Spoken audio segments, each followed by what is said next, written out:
Despite what you may think, I really don't care whether or not somebody believes in God, and it's not as though I think you have to believe in God in order to be a rational person. But all the same, people will watch my videos and accuse me of being an atheist-phobe. Accuse me of seemingly never attacking theism. And it's funny because the reason for this is actually pretty simple. Those who shout at the sky but insist that nothing is up there are far more deserving of criticism than those who simply believe that something is up there. And you can point out, rightfully so, that not all atheists shout at the sky, so to speak. Not all atheists are belligerent, militant, or Reddit atheists. Likewise, it's not as though all theists are reasonable people either. Belief, for example, is not exactly a reasonable thing. You need evidence and concrete arguments in order to claim to know that something is true. However, theists often concede that their belief isn't like a scientific knowledge. They'll say something like, well, yeah, that's what it means to have faith. Whereas when it comes to atheism, there just isn't this same self-awareness. Even here in this comment, for example, this person implicitly accuses me of bias despite the fact that I am not agnostic. So if I come off as neutral, then maybe I actually am unbiased. And maybe I should ask this person the same question, because he went on to leave a lot of pro-atheist criticism on my other videos after posting this. If he's agnostic, then why do I only see him defending atheism just as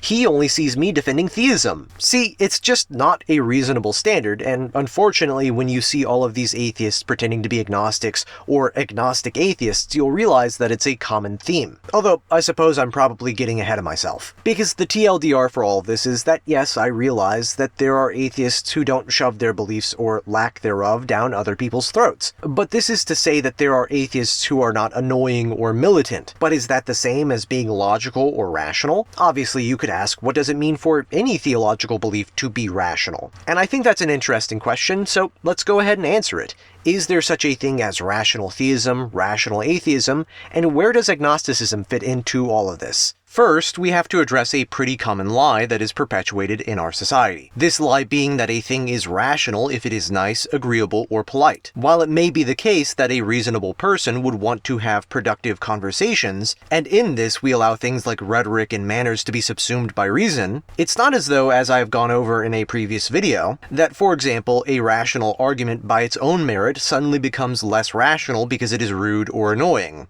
If I give you proof that the Earth is round, it wouldn't change the proof I just gave you if I then called you an idiot afterward. It may make it so the argument is less persuasive, and in this it may not be a reasonable tactic, but if the problem is that insults are irrelevant to the argument, then we can hardly turn around and claim that the insult speaks to the argument itself as if it is relevant now that it is convenient for us. Arguments must be judged by their own merit and not by how they make us feel. And so, for this reason, in an intellectual capacity, we cannot look down our noses at people who are confrontational about their beliefs. Because it's strange to take people who make videos about their atheistic beliefs and call them Reddit atheists, or take people spreading their religion and call them Bible thumpers, simply because they share their beliefs in a way that is dismissive of other beliefs. People are, quite often, dismissive of flat earthers. Would it be the case that a person would be irrational if he started up a YouTube channel debunking flat earthers simply because he is quote-unquote forcing his beliefs on others? No. Again, we can question what this would accomplish. We can ask if he took a very negative and condescending attitude, would he be able to convince anyone who didn't already agree with him? And we can say the same thing about religious people and atheists to explain why there may be some rationale, but ultimately when we draw the distinction between those good atheists and those bad militant ones on the basis of tolerance alone, this is the metaphorical plug in the dam that intentionally prevents us from realizing that atheism,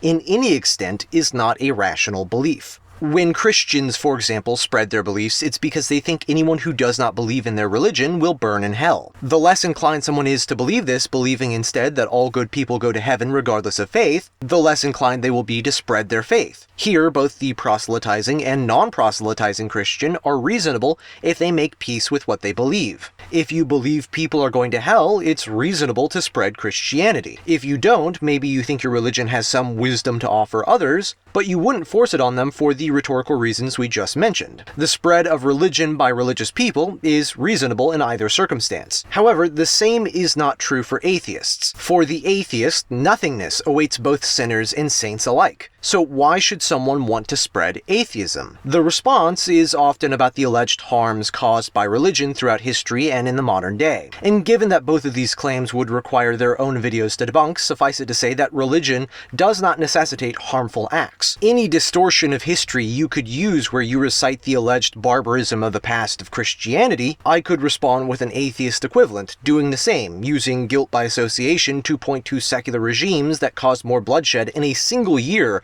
than any given decade under Christian rule. Atheists and theists have both contributed positively to society, and both have contributed negatively to society. Likewise, any argument about how religion removes a sense of importance in this life, where you can say that people are wasting their time at church, wasting their time studying a false religion, or wasting their time being prudes who refuse to enjoy the fruits of this, allegedly, their one and only life, I could respond by making the exact same appeal to extremes in the opposite direction. I could paint all atheists as being too indulgent for their own good. I could say that they strip themselves of a greater sense of belonging and live in constant existential dread. After all, the excuse that the more militant atheists will give to the existence of religion is that it was developed as a means of people looking for comfort in the hardships of life. It should then, if atheists are logically consistent, be the case that atheists not only deprive themselves of this simpler life, but they are actively depriving others of this comfort if they spread their beliefs. And worse than this, considering something like Pascal's wager. The quote-unquote wager goes as follows. If you bet on a god that punishes disbelief, best case scenario, you receive eternal bliss in heaven. Worst case scenario, you're wrong, you die, and there's nothing. Whereas if you bet against him, the best case scenario is now the other bet's worst case scenario. The best you can hope for is nothing, and the worst you can expect is unending suffering in hell. Clearly, it's hardly worth betting against an exclusive religion. However, it is important to concede that the strength of this argument is often overstated. Neither you nor I can trick an all-knowing God with fake faith, and so it's not as though we can convince ourselves of something that has no reason by its own merit to convince us. In short, we can't make ourselves believe if we don't, and we can't trick God if we don't believe in him. However, it is still the case that this wager applies to others. If others are convinced of the existence of God, there is no reason to convince them otherwise, because they have nothing to gain believing there is no God, and potentially everything to lose. And here it probably seems like I'm going off on a tangent explaining how militant or proselytizing atheists are irrational, when that's likely something that many people already accept, and seems to directly contradict what I said towards the beginning of that part of the video. However, my point, if you can kind of read between the lines, is this. You would, for example, only find Pascal's wager convincing if there was a shred of doubt in your mind as to whether or not such a god could exist. See, nobody has concern for potentially spreading misinformation when it comes to saying that the Earth is round, because we are confident that the Earth is round. Just the same, we shouldn't fear God if we don't believe that he is real. The distinction between types of atheism doesn't really have to do with condescension versus humility. That's certainly part of it, but here there's a lot of doublethink hiding what we mean by humility. If we draw a distinction between militant atheists and regular atheists and say that regular atheists are more rational because they place the comfort of others above truth, and because they have enough doubt to humor Pascal's wager, then we are only saying that they are more rational because they are less atheistic. For example, take something like the insistence of some atheists that you cannot prove negatives. This is a claim that drips with ideological bias because it's a way of shifting the burden of proof. It's a way that atheists can try to argue that their claim is unprovable, and so, for whatever reason, that gives them a magical pass where they can see themselves as the default position. However, this is simply not the case. There is no such thing as a default position. With something like whether or not the Earth revolves around the sun, if we accept the poor understandings of burden of proof as we find online, we would have to assume that the geocentric model was the null hypothesis, and the heliocentric model bore the burden of proof. In this, we see that the phrase is not null theory, a thing that has actually been tested, but instead null hypothesis, a hypothesis being a quote-unquote educated guess. Essentially, with this mindset of default positions comes the principle, whoever guesses first has no burden to explain his claim. Not only is this blatantly absurd absurd, it is also the case that, inarguably, atheism did not come first, so it would bear the burden of proof since either the belief in God, given historical records, came first, or, if we assume primitive man had no belief in God, agnosticism came first. Because with no concept of God yet being invented, there would be no rejection of God, only a lack of belief altogether. And likewise, if we abandon childish views of burden of proof like this and accept that everyone making a claim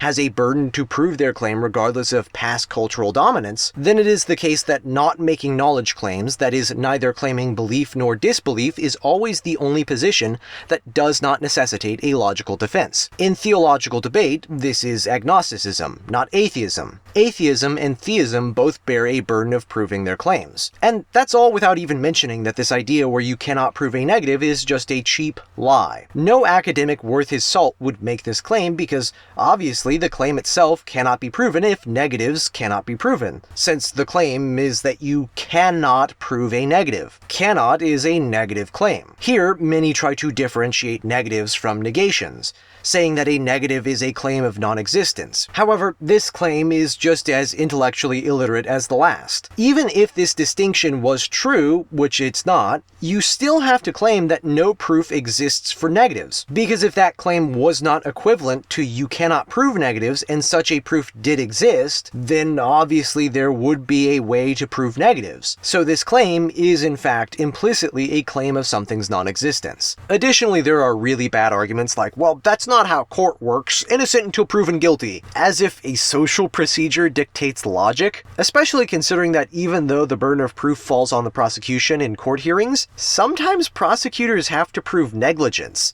That is, that somebody didn't do something that they should have. They prove negatives all the time. You're just an idiot if you think that. And again, I guess you could ask yourself where I'm going with this. This claim of proving negatives is usually attributed to more militant atheists. But hopefully getting to the point, it's claims like these that would actually have to be true in order for atheism to be reasonable. If we concede that a rational person understands that it is possible to prove negatives, then we can whittle away at other common logical misconceptions. Because a major fault of atheism is the failure to understand what is and is not proven by negatives. For example, whereas many would recognize that the shifting of burden of proof is a trait of the more militant atheist, some we would classify as reasonable atheists are still guilty of thinking that the absence of evidence is the evidence of absence. For all intents and purposes, this claim and the previous one go hand in hand. After all, why should we think that the lack of evidence for the existence of God is proof that God does not exist? The only answer can be that in some way, shape, or form we have to assume that the existence of God solely bears the burden of proof. And in this we have to take on an illogical bias against the position of God. We've already gone over how it must be possible for negatives to be proven. And so if I held out an open palm asking you if you could know that there's nothing there, we would know that anyone who questions our ability to know that nothing is in my hand is being intellectually dishonest. We also know that if you don't see what is in my hand, that is, that we lack the evidence that something is in my hand, that doesn't make it so we can assume that there is nothing in my hand. And no matter how unfair or how difficult it would be for you to prove that something is in my hand or it is not in my hand, you never gain any sort of logical right to just assume that nothing is in my hand. And so a rational person should accept that the context of a claim doesn't change this. Whether or not it's the question of if something is in my hand or the question of if there is a God somewhere in the fabric of existence, you don't just get to assume that there isn't something there. In terms of formal logic, the idea that the absence of evidence proves the absence of God is a case of affirming the consequent. If there is no God, there can be no evidence of God. The fallacy then goes, if there's no evidence, there is no God. This is also an example of the informal fallacy appeal from ignorance. A lack of practical ability to know or prove something can also be a cause for the lack of evidence. When there was a lack of evidence for the heliocentric model, this was simply because the evidence had not yet been found. Not that the evidence did not exist because it was not yet found. And no, this is not the God of the gaps. Nor is God of the gaps a fallacy for the reason that many pseudo-intellectuals online now seem to claim. The God of the gaps is a concept that was popularized by Nietzsche. His quote goes, "Into every defect had they put their illusion, their stopgap, which they called God." The criticism here by Nietzsche is that theists take the unexplained and use it as proof of God's existence. Essentially, it's that if a disease strikes a society, it isn't because because of a complex mechanism by which trade ships arrive with rats that carry fleas that themselves carry microscopic and unseen bacteria. It is because God is angry. God of the Gaps is taking unexplained scientific phenomena and attributing it to God. And so the irony here is that the association between the unknown and God made by God of the Gaps is only a fallacy in so much as it is an appeal from ignorance. Something is unknown, and so the assumption is that God is the answer to the unknown. Atheism, then, is itself a nothingness of the gaps. The existence of God is unknown, and from this ignorance, the atheist assumes God does not exist. And again, this is because all types of atheism either explicitly or implicitly adhere to some variant of this line of thinking. You cannot, for example, be a skeptic and consider yourself to be reasonable if you are not implicitly or subconsciously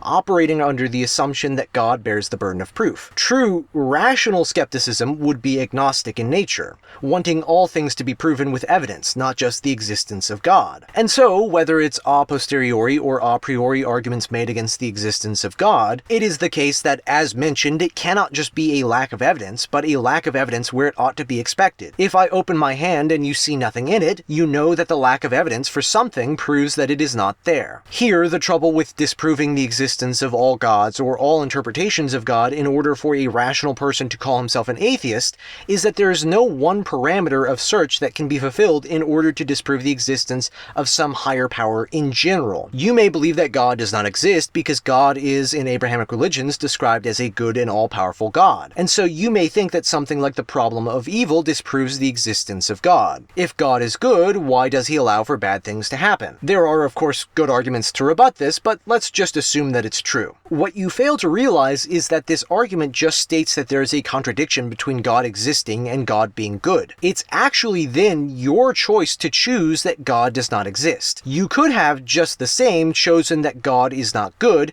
and that as well resolves the contradiction. Likewise, if you point to evolution, the Big Bang, or the secular record of events in general, and you claim empirically that these prove that God is not necessary for the universe to exist, you are leaving out several snuck premises. To keep this very simple, one thing that you are leaving out is that you are talking about a creationist or interventionist God. This leaves out interpretations of God like Spinoza's God or Freeman Dyson's world soul.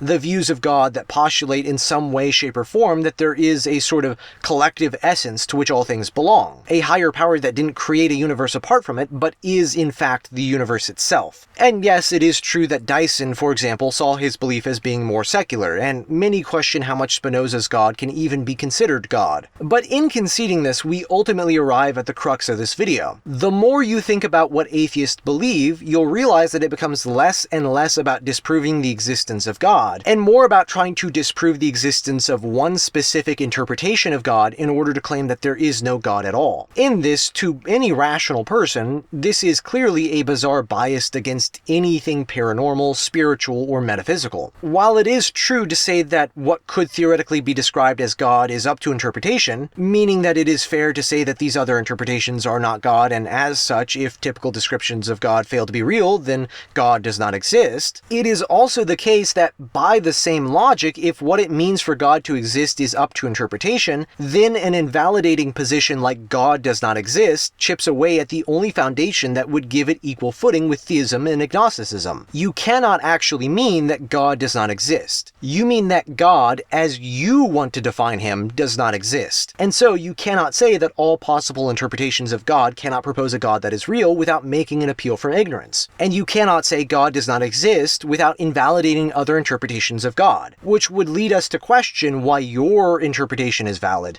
when others are not. You can only say this specific God does not exist, or this argument in favor of God does not work. And neither one of these claims makes a person an atheist. An atheist is someone who, having no evidence or rational argument, decides that God does not exist. Now obviously, for many people, we could say the same thing about theism. But again, the problem is that there is a clear difference in self-awareness between atheism and theism. Just a guess here, but you will probably find 50 people who call themselves agnostic atheists before you even find one person who calls himself an agnostic theist. I've already gone over the problem with this scale in a previous video, but an issue with it that is relevant here is that you can have a Gnostic theist and a Gnostic atheist, when both positions clearly cannot make claims of knowledge that are simultaneously true. And more importantly, given what we've discussed here, both positions aim to prove different types of claims. The atheist has to prove a negative, the theist has to prove a positive. Because of this simple fact, even if you aren't a militant atheist where you shift the burden of proof, or make appeals from ignorance, you are still ignoring that it is far easier to prove a positive. And so atheism and theism are not logically equivalent.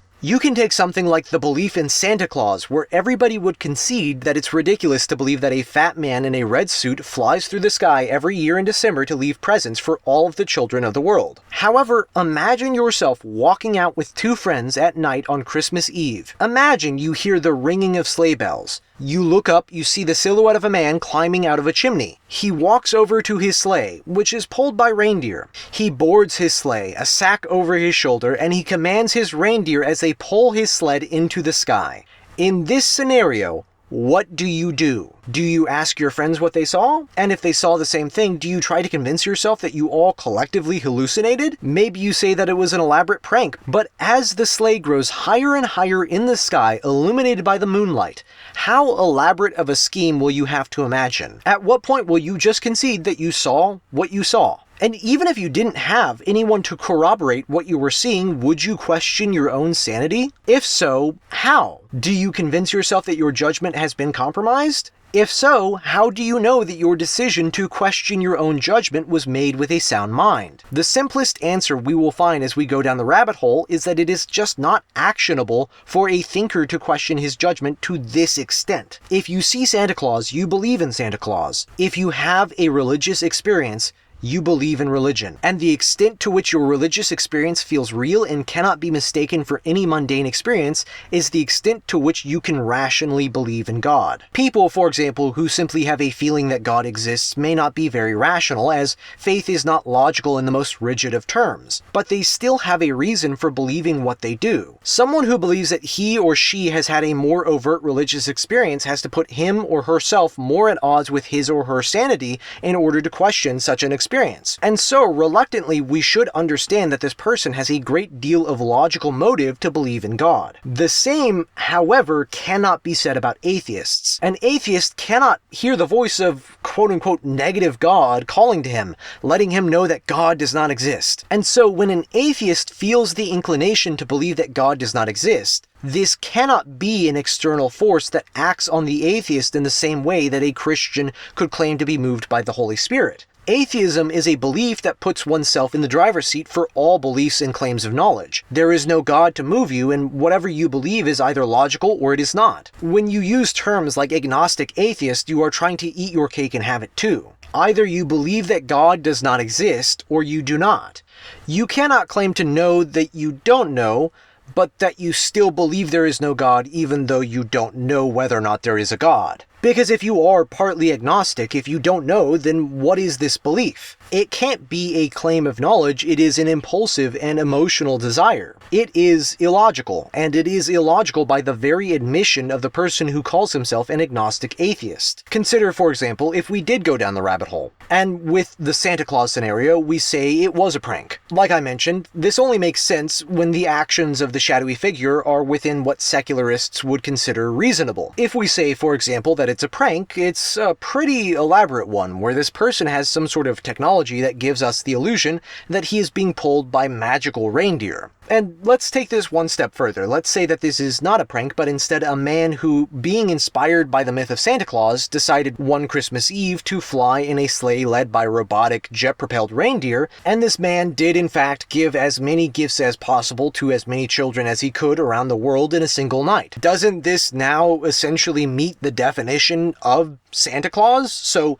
is this or is this not Santa Claus? And more importantly, since we have already addressed that multiple interpretations of God exist and the validity of which may be up to interpretation, when this figure is flying in his sleigh, it's not as though we can come along and say that he's not. What we are observing is what's happening, and it is what meets the description of Santa Claus. Even if there are quote-unquote secular explanations, it's not as though in this context those explanations deny the reality of what is being observed. However, when it comes to the concept of multiple discovery and religion, that's exactly what atheists try to do. If, for example, three primitive tribes described separate stories stories to you, one claiming that their god of fire got angry and punched a nearby mountain, one claiming that a fiery bird laid an egg in the mountain and the egg left a hole when it hatched, and the third claiming that the sky shed a tear leaving that same hole. When you went to this mountain and you saw that hole, you would understand that these three tribes saw a meteorite fall to the earth and a mythology formed around this story. An honest and rational person in the search for truth will acknowledge that a great deal of skepticism is healthy. But simply dismissing anything that doesn't align with your worldview rather than sorting through it to see if there's some kernel of truth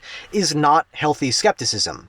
That's just bias. In order to be an atheist, we have to look at all of these different cultures that contain concepts of an afterlife, demons, angels, heaven, hell, and gods. And you have to say that this is all just a coincidence.